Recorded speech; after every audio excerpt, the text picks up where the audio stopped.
Hi guys, this is Uttkarsh, Bhargava. In this lecture, I'm going to continue with the chapter number 5th of unit number 3rd, that is poverty, of class 11th economics, that is Indian economic development. In the last video, we are done with a short precise introduction of poverty. We talked about what poverty is, then the basic characteristics of poor people, then we started about the relative and the absolute poverty. So let us start with the relative poverty, guys. What was that relative poverty? Relative poverty means when we are poor in comparison with some other individual, means a human, a state, a country, or maybe a place. So when you are poor in comparison of some other is basically the relative poverty. I have given you the example to basically define this relative poverty in the last video. Like if we compare India with Nepal, in that case, who is relatively poor? Of course, Nepal. But if I compare India with USA, then who is relatively poor? That's India. So it is up to this that with whom we are comparing, and that will decide that who is relatively poor. So please take a look what is written. It refers to poverty of people in relation to other people, regions or nations. It is the income position of one group of people in comparison with the other classes. So where is your position? This will depend whether you will become relatively poor or not. Take a look at some more points. Relative poverty compares the inequality of income and assets ownership. It helps in understanding the relative position of different groups of the population, that which one is relatively poor. So, relative poverty is also interpreted in terms of inequality of income within the country. For example, in India, share of 20% of low income group of people in the national income is barely 8.5%, while that of 20% of high income group of people is 46.2%. I hope I taught this thing. I did my best to make you understand this statement, that this stat is presenting the vital situation in Indian economy, that the lower income group, the 20% people from the lowest income group, they are contributing only 8.5%. On the other hand, the topmost, the top 20% people, they are contributing like 50% in the GDP, which presents very high level of inequality in the distribution of income and wealth. So that was the relative poverty. Let us start with the absolute poverty, guys. Now what is this absolute poverty? So absolute poverty means, absolute poverty refers to the total number of people living below the poverty line. Even I taught this thing in the last lecture as well, that in the case of relative poverty, We are comparing ourselves with some another, maybe a nation, maybe a human, maybe any specific body. But when it comes to absolute poverty, we compare with our own poverty line. Now you must be wondering, what is this poverty line? So let me tell you one thing, guys, that this term poverty line should not be new for you guys, because you have already studied this term in class 9th, that what is this poverty line. So basically every country construct its own poverty line, and when you are falling below, or you are lying below that poverty line, then you will be considered as absolute poor. So it refers to the total number of people, the proportion of your population who is living below the poverty line. Then next, in defining poverty line, a standard is fixed in terms of minimum level of consumption. Like if we talk about the ways to determine the poverty line, so worldwide there are only two measures. The first one is the calorie consumption, and the another one is basically the monthly expenditure done on the basic needs. So on these two things it depends that whether you are lying below the poverty line or above the poverty line. So absolute poverty refers to a situation when a person is unable to meet his minimum consumption level. So if somebody is failed to consume or to reach that minimum consumption level, in that case they will be considered as the absolute poor. Third point, poverty line refers to that line which expresses per capita average monthly expenditure incurred by the people to satisfy their minimum needs. So this is again another way to determine the poverty line. Next point, in India, persons who spend 672.8 rupees on consumption in rural areas and 859.6 in urban areas per month at 2018-19 prices are treated as those below the poverty line. So the one who is spending like this or in this amount, they won't be called as, means this is the line. If you are on the line, means you will be called as poor, but if you are on the line or below the line, you will be poor, but if you are above this, you won't be called a poor at all.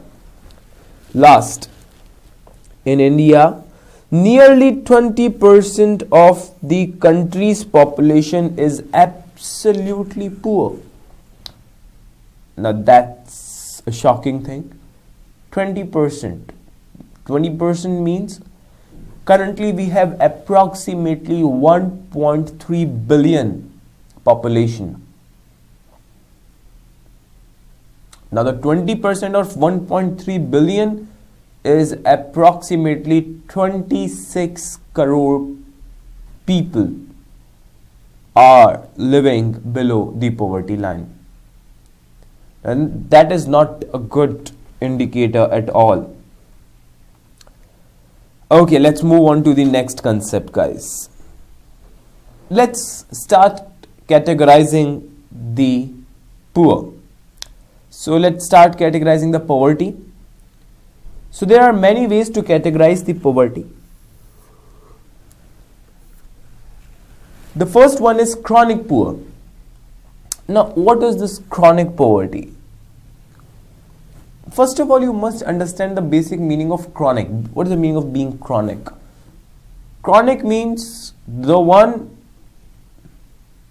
or anything which will not leave you very easily. जो जल्दी से आपका पीछा नहीं छोड़ते, that is basically the chronic. This term often used with the disease, chronic disease. So we are talking about chronic poor. So it is that category of poors which always remains below the poverty line. Means you will say that not even mostly, almost all the time they are below the poverty line. So they are known as the chronic poor. So what is written? It includes people who are always poor and those who are usually poor but who may sometime have a little more money.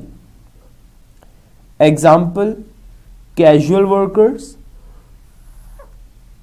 are grouped together as the chronic poor.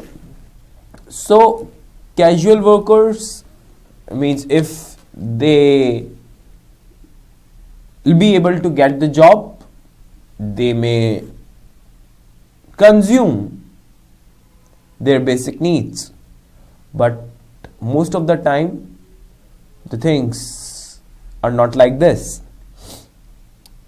Next is the transient poor. Transient poor, who are they? ये कौन लोग हैं? Transient poor are basically those who are continuously coming in and out of the poverty line. जो कभी poverty line के नीचे तो कभी poverty line के ऊपर, are known as the transient poor. So let's take a look. Another group are churning poor, who are regularly move in and out of poverty. Example, small farmers and seasonal workers. And the occasionally poor who are rich most of the time but may sometime have a patch of bad luck. They are called as the transient poor. जो poverty line के in और out होते रहते हैं, ऊपर नीचे घूमते रहते हैं poverty line के. Then फिर आती है तीसरी, that is non poor. कौन होते हैं ये non poor? These are those people who always lie above the poverty line. कि इसमें बेसिकली वो लोग आते हैं जो poverty line के ऊपर ही रहते हैं. लाइक हमने chronic poor की बात करी, जो poverty line के नीचे ही रहते हैं. non poor जो poverty line के ऊपर ही रहते हैं. फाइन. नेक्स्ट, हम इतनी देर से बात कर रहे हैं about the poverty line. Let us understand the concept of poverty line more clearly, और क्लियरली उसके बारे में हम समझते हैं. Let us take a look. Now let us examine how to determine the poverty line. Means since the beginning of this lecture we are continuously talking about the poverty line. Now it is the time to look how to determine the poverty line. Now there are many ways of measuring poverty. There are many ways of measuring poverty. The most commonly used method is, first, to determine it by the monetary value, means the per capita expenditure. Okay guys, so this should be over here. Means the based on calorie consumption, it is this is just the typing error guys. You are smart enough to consider this, that what you are supposed to write where. So based on calorie consumption, the data is basically what, 2400 calories for the rural person and 2100 in the urban areas. Now you should know this thing, that why the data is different. Why in rural areas we need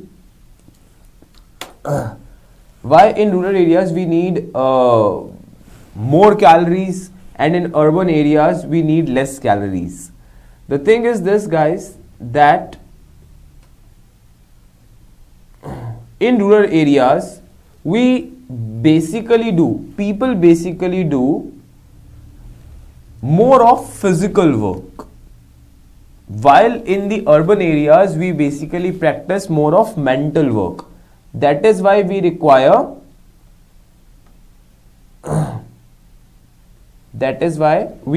less calories in the urban areas.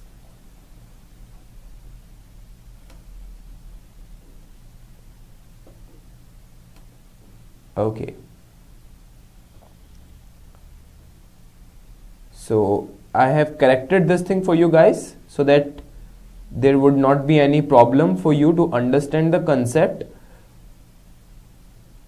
Okay, now I guess now it is absolutely correct. Fine. Yeah. So based on the calorie consumption, let's back to the original thing. So based on the calorie consumption in 2016-17, of the minimum calorie intake that was estimated 2400 calories, as I said, it is higher in the rural areas, because in rural areas people often do more of physical work, and 2100 for a person in the urban areas, because people often do more of the mental work. That's why.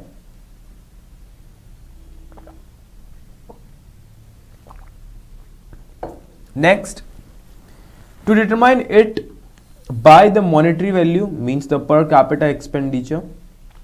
So in 1617, the poverty line was defined for rural areas as the consumption worth of rupees 787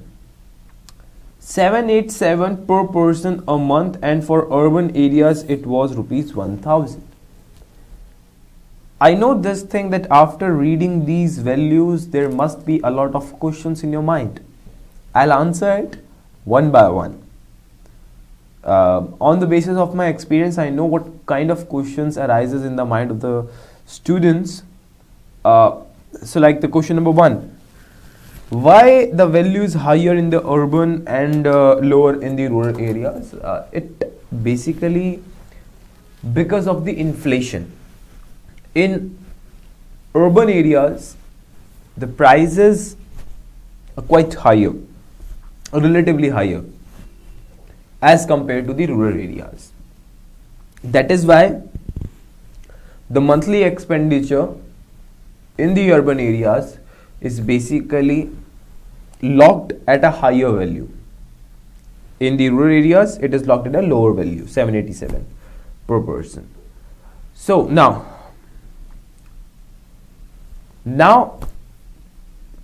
why such a low value? Students basically wonder this thing, how somebody can survive with just having 1000 rupees in their pocket. The thing is this guys, that according to government,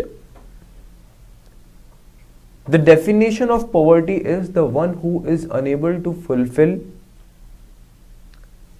his basic needs like health, education, food, clothing, shelter.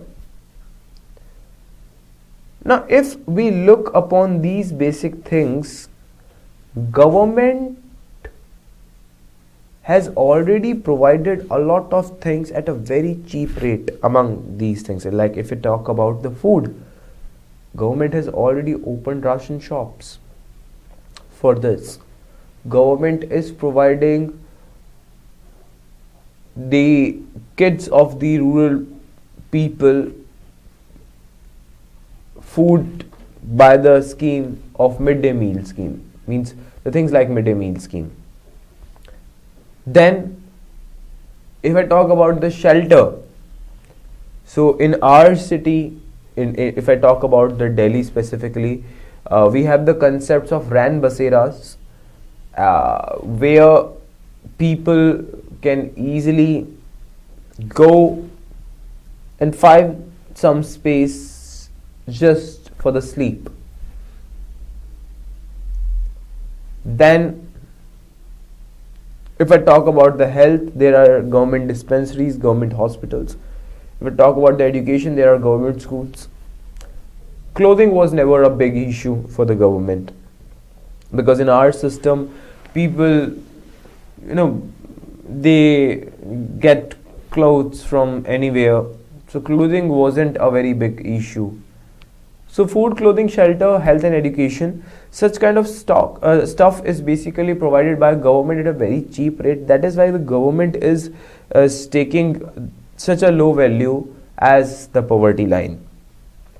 Because if somebody is providing you education like just for 60 rupees per month for your children, they are providing you pulses, rice, sugar at the rate of 3, 4, 5, 6 rupees per kg, then you can easily imagine such value for an individual, that if somebody is spending 1000 rupees on an average, so that won't be considered as a poor at all, because the government is providing a lot of benefits at a very cheap rate. That's why. Then the last point, the government uses monthly per capita expenditure as as proxy for income of household to identify the poor. Means we are considering the per capita expenditure as the proxy for income, means as a replacement for income, and through which the government identify whether that individual is poor or not. So let us take a look at the next heading, the limitations of poverty line. Now, what are the limitations? The point is, the mechanism groups all that poor together and does not differentiate between the very poor and the other poor. So this mechanism basically groups all the poor together, सबको एक साथ ही वो मिला देता है, जिसकी वजह से in not unable to differentiate between, हम उनको differentiate नहीं कर पाते हैं between the very poor and the other poor. Means who is more deprived, who is less deprived, who is lying very close to the poverty line, who is lying so below to the poverty line. We cannot differentiate between them. The mechanism is helpful in identifying the poor as a group to be taken care of by the government. The word is of course care, guys. This is care of. So it is care of by the government.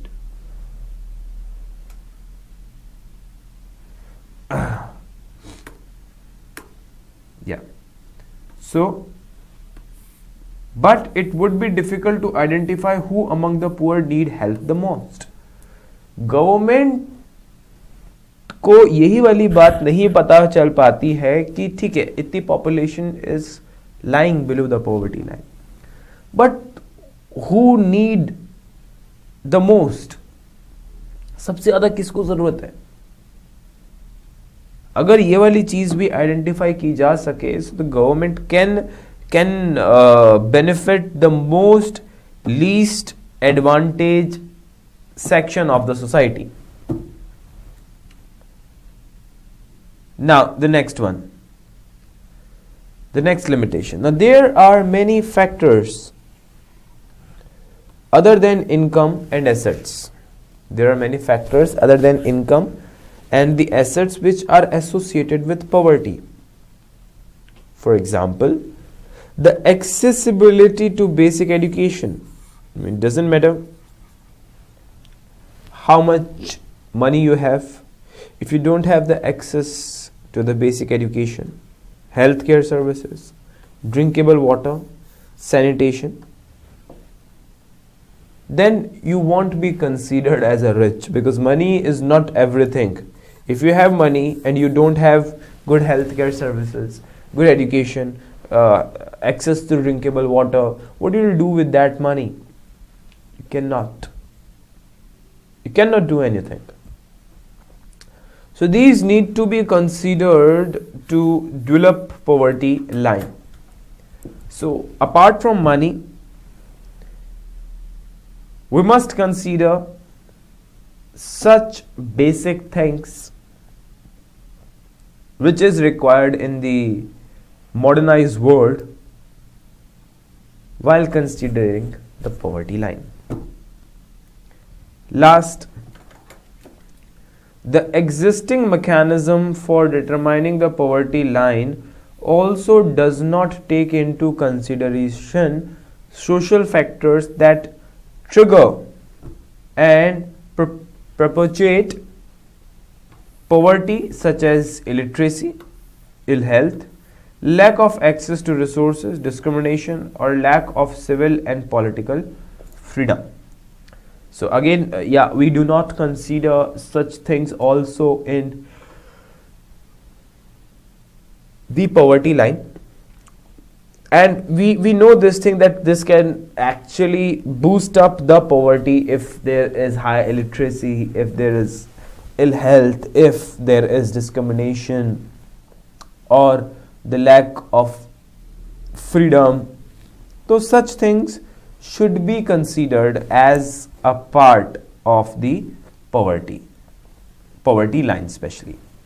Now, let us come to the next topic, guys.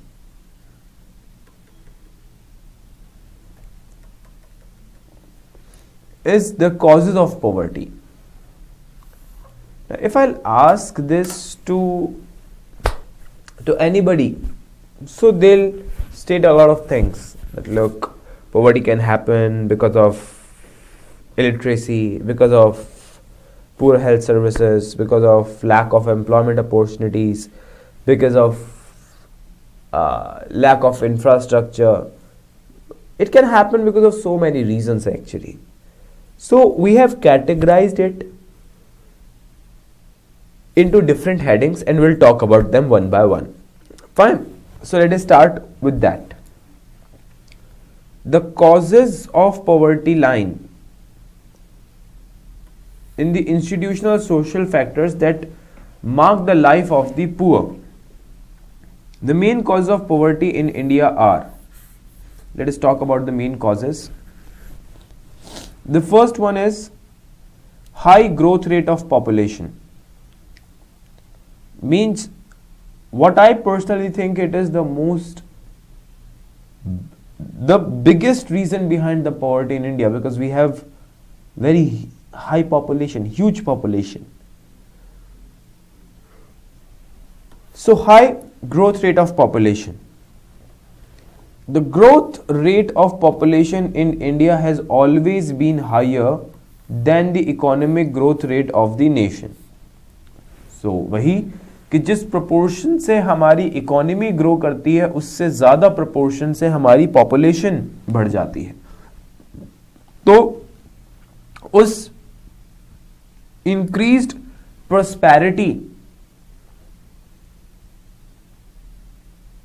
का क्या use अगर population ही ज्यादा बढ़ जाए तो. Means it is simply like this कि when there is one member in the family who is earning, say who is earning like 1 lakh rupees per month, and there are only 3 members in the family. So which basically means that those 1 lakh would be a very high amount, a sufficient amount to live a wealthy life. But let's say that there is one member who is earning 1 lakh rupees, but there are 12 members who is dependent upon them. Now you'll say that, of course, those 1 lakh will fall short. That's obvious. So, doesn't matter that how much income is increasing. It also depends upon this thing that how much the population is increasing. You can say that with the increase in the population, the per head availability of resources decreases. The per head availability of opportunity decreases. So, this high growth of population outweighs the economic growth. Next, this leads to fall in per capita availability of goods and services. So, as I said, that when there are only 3 members, so those 1 lakh rupees would be equally allocated on those 3. But when there are 12 members, what will happen? The per head availability of the resources would decrease. So that was a very short example to explain this thing, that the same thing can happen with an economy. The proportion by which the economy is growing and the proportion by which the population is growing. So the proportion of increasing population is far higher. Next, the combination of growing poverty and growing population has resulted in the higher level of poverty. So, growing population, growing poverty की वजह से हमें क्या देखने को मिली है? Absolute poverty हमें देखने को मिली है हमारी कंट्री में, कि ऑलरेडी फैमिली में सोर्स ऑफ इनकम कम थे, जो नंबर ऑफ अर्निंग्स थे फैमिली में वो भी कम थे, बट कहीं ना कहीं डिपेंडेंसी बढ़ती चली गई. पॉपुलेशन बढ़ती चलेगी तो डिपेंडेंसी भी बढ़ती जा रही है, जिसकी वजह से पॉवर्टी का लेवल भी काफी हद तक बढ़ता जा रहा है, और वो भी कौन सी? Absolute poverty. Next, second point is underdeveloped economy. Yes, this is one of the reason, I won't say the biggest, but yes, it is one of the reason that our economy is underdeveloped. We are still spending a lot of money on the basic things. We are still focusing on the basic things. So it will take a lot of time to think about the employment opportunities in the country. Now, it is the main cause of poverty in India. Underdeveloped states of Indian economy is clear from the backwards of agriculture and the level of industrial sectors. So, if we are underdeveloped, so this thing is presenting basically that how backward our production sector is, if we are still backward. That is why the government these days are focusing more on the industrialization, so that industries are the only way through which we can absorb the huge population. Industries are the only way. Then poor state of infrastructural facilities also results in the slow pace of development. Now, when you have lack of infrastructure with you, you will surely experience the low rate of development in the economy. Because infrastructure induces investment, attracts foreigners. But when you don't have such infrastructure, you cannot attract the investors. Next, Britishers' ruthless exploitation of the country had left the India in such a poor state that India could not yet overcome from the losses and remains underdeveloped. Now this is the fact which the world knows, that how Britishers exploited India and what was the state of Indian economy when they left. And since then we are struggling, we are trying to stabilize the Indian economy, to make the Indian economy stand on their own feet.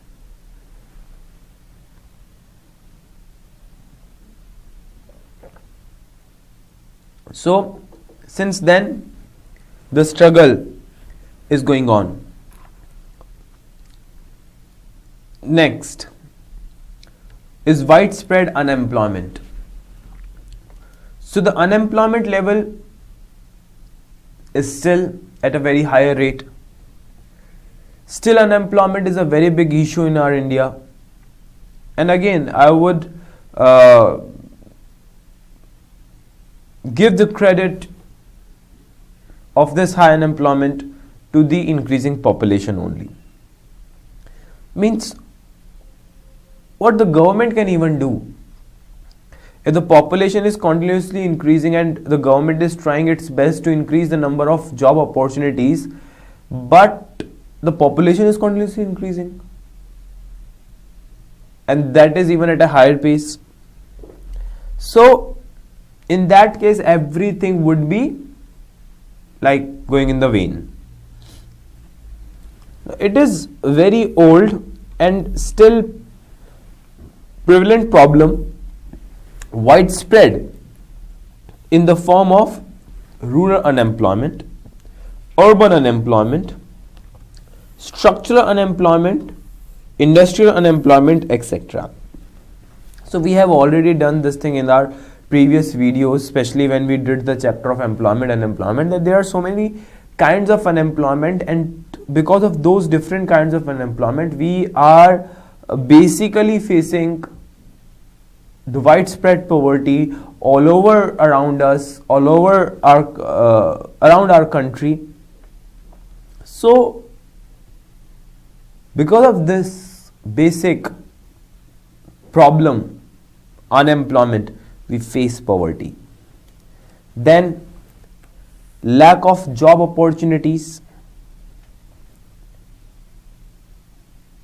We accept this thing that we have lack of opportunities, but the reason behind that is, again, we have lack of industries, we have lack of FDIs, we have lack of investments, we have lack of so many things. That is why the opportunities are less. Lack of awareness is also there. People are not aware about like the non-farm activities. They are not aware about the other things, where the vacancies are opening. Only limited people got to know about that, and they only got the benefits. Immobility of factors of production, etc. But sometimes the factors of production are immobile. They cannot move from one place to another, which leads to unemployment. Are some of the causes responsible for existence of unemployment in India. So because of such thing, unemployment occurs, and because of that unemployment, poverty occurs. Next, it has become a chronic problem which causes a challenge to the economy. It has resulted in low level of output, low level of income, low level of capital formation, causing lower levels of national income. सो अगर वही आपको economy में काफी बड़े level पर unemployment देखने को मिलती है, तो जिसकी वजह से आउटपुट कम होगा, इनकम का लेवल कम होगा, कैपिटल फॉर्मेशन यानी कि आगे फर्दर इन्वेस्टमेंट कम से कम होगी, जिसकी वजह से अल्टीमेटली नेशनल इनकम भी कोलैप्स कर जाएगी आपकी. Then last point, it is because of lower levels of national income that a large share of population lives below the minimum substantial level. So अगर नेशनल इनकम इतनी कम होगी आपकी economy के अंदर, तो लोग कहीं ना कहीं पॉवर्टी लाइन के नीचे ही रहेंगे, और उस केस में आपको इकोनॉमी की ग्रोथ भी स्टैग्नेट देखने को मिलेगी, और सारी चीजें अगेन अपने बिल्कुल लोअर लेवल पर होंगी. देन फोर्थ पॉइंट क्या है? Inequalities of income and wealth. I hope you all are aware of this problem, that in a particular area some people are highly rich, some people are extremely poor. This thing happens because of what? This thing purely happens only because of one thing, and that is the unequal distribution among the factors of production. यानी कि जिसका जितना बनता है अगर उसको उतना ना दिया जाए, then that will cause the problem of inequality in the economy. So the topic is inequalities of income and wealth. Inequalities in the distribution of income and wealth cause poverty to a large extent. To a large extent. Now it is because of concentration of power in hands of few that the income is not equally distributed. So when the income is not equally distributed, in that case again we'll see this thing, that the huge amount of money, the huge proportion of money is concentrated with the hands of very few people, some bunch of people. Benefits of economic development have been enjoyed by the richer class and the poor have been deprived of them. So the incremental income is basically looted by the extremely rich section of the society, and the poor section, they always remain below the poverty line, or you can say that they didn't get the proportion which they deserved. So this is the thing. So income, wealth and mean to produce are concentrated in few hands, and majority of people live below poverty line. तो ये कुछ ही लोगों तक सीमित है. Income भी, wealth भी, production के अलग अलग जो सोर्सेज हैं वो भी. तो उस केस में वही लोग अमीर हो जाते हैं और बाकी लोग पॉवर्टी लाइन के नीचे रह जाते हैं. Then next, political factors. Political factors का भी अपना अलग रोल है. अगर आपकी इकॉनमी में गरीबी है, बेरोजगारी है, तो उसमें पॉलिटिकल फैक्टर्स का भी कहीं ना कहीं रोल है। देखिए, अगर इसका उल्टा भी हो रहा है कि आपकी इकॉनमी में एम्प्लॉयमेंट की भरमार है, बहुत लिबरल है आपकी इकॉनमी, बहुत ज़्यादा फ्लरिश कर रही है, तो उसमें भी पॉलिटिकल फैक्टर का बहुत बड़ा रोल होता है। तो यहां पे भी है। The point is, the British Raj improvised millions of people in India by misusing our resources, high taxes, export of basic goods, etc. So, British Raj ने कहीं ना कहीं हमारे रिसोर्सेज को मिसयूज किया। अगर हम ब्रिटिश गवर्नमेंट की बात करें, जब हम पॉलिटिकल फैक्टर्स की बात करें, so we are starting with the British era only. They used to charge higher taxes, they export our basic goods which could have been used in our own economy, but then even after independence, political scenario has adversely affected our economic progress. You can say some sort of political instability was there. So many assassinations happened of our prime ministers, government collapsed, and of course the corruption was one of the biggest issue even till this date. Corruption and inefficiency still prevail, and economic policies favor rich. So corruption, as our sentence is saying, that the corruption, because of corruption, the economic policies favors only the rich section of the society.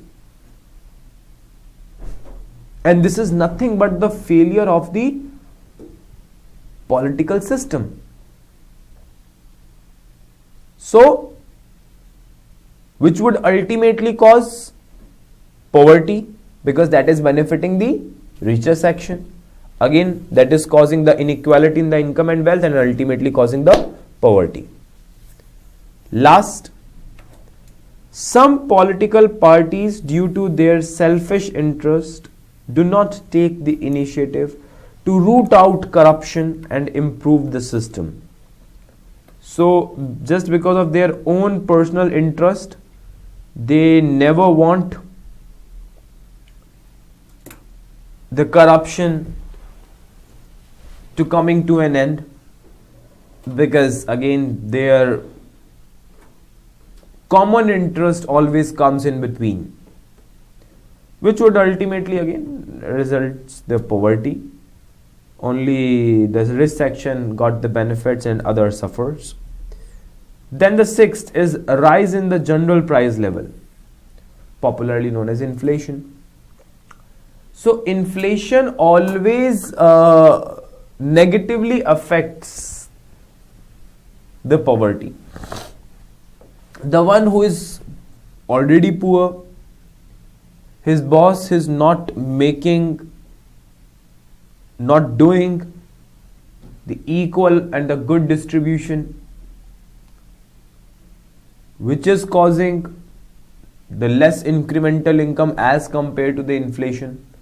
Means like what I'm trying to present is like that the one whose salary was say 6,000 rupees in the last year, by time since the last year the inflation has been increased by 10%, let's say.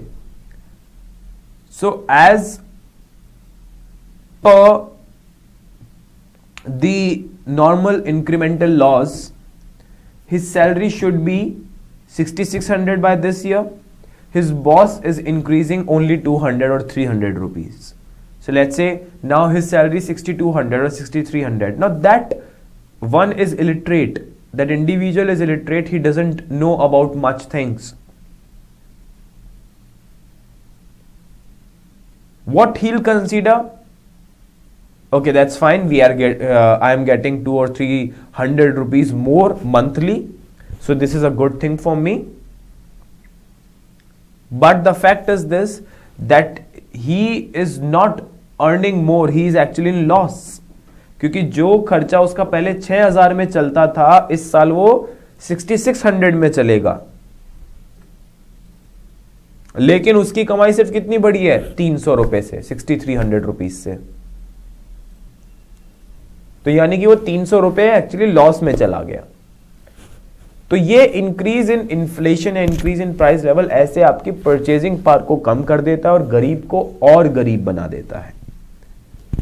So the point is continuous rise in prices, especially of basic and essential goods, has added to the problem of poverty.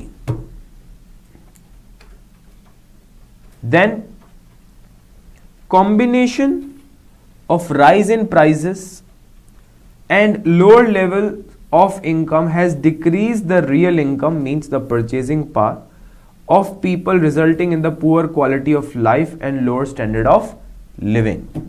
तो लोगों की standard of living भी गिरा देता है, उनकी कहीं ना कहीं जो स्टैंडर्ड्स हैं, जो क्वालिटी ऑफ लिविंग है, उनको भी गिरा देता है. Then the next, lower level of education. You can call this as illiteracy. This is also a very big and major point while considering a person as poor. We often see this thing that the one who is illiterate will be very normally transfer himself from BPL to a very stage of, you can say, a chronic poor. So the point is, education among the poor is very uncommon thing. It means you cannot find this, that a poor who is educated very often. The cause being low level of income is lack of awareness, lack of educational facilities, etc. So sometimes they won't get higher education or much education because of low level of income, maybe because of lack of awareness, maybe because of the low accessibility to the good education, good or even you can say primary education. That is why they remain uneducated, illiterate, and that would lead to the poverty.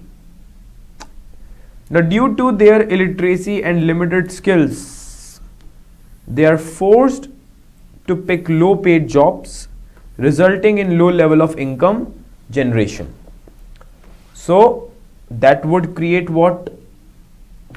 Again, a low paid job, and leads to what? Remains unemployed, remains poor for a very long period of time. So अगर ज़्यादा अच्छी skill, ज़्यादा पढ़े लिखे नहीं होंगे तो skills भी नहीं होंगी, स्किल्स नहीं होंगी तो ज़्यादा अच्छी जॉब नहीं मिलेगी, जब ज़्यादा अच्छी जॉब नहीं मिलेगी तो आप गरीब ही रहेंगे. Then there is also widespread gender biasness regarding providing educational facilities, as girls are not sent in school in the rural areas. So this is also a very big issue behind the illiteracy, that only one gender is allowed to take education. The another gender is not allowed after the primary or after their puberty. Means just after 7th or 8th class, the dropout ratio suddenly increased. Though the whole society knows the reason, that what is the need to invest a lot of money on the girl child, because one day they have to leave, they will not pay back to their parents in their older age. So this is a sort of mentality there in the rural areas, that what is the need to spend a lot of money on the girl child. and this thinking is still there in many rural areas. So this would of course increase the level of illiteracy, and वही illiteracy leads to low paid jobs, and those low paid jobs leads to poverty. So this is how the cycle goes on, and these were the basic reasons, causes behind the poverty. So that was a big topic, guys. The next topic is measures to remove poverty. We'll continue with this topic in the next lecture. Fine. So we'll talk about this in the next video, guys. Till then, keep revising, study hard, take care of yourself. We'll come back soon with the next lecture. So thank you so much, guys.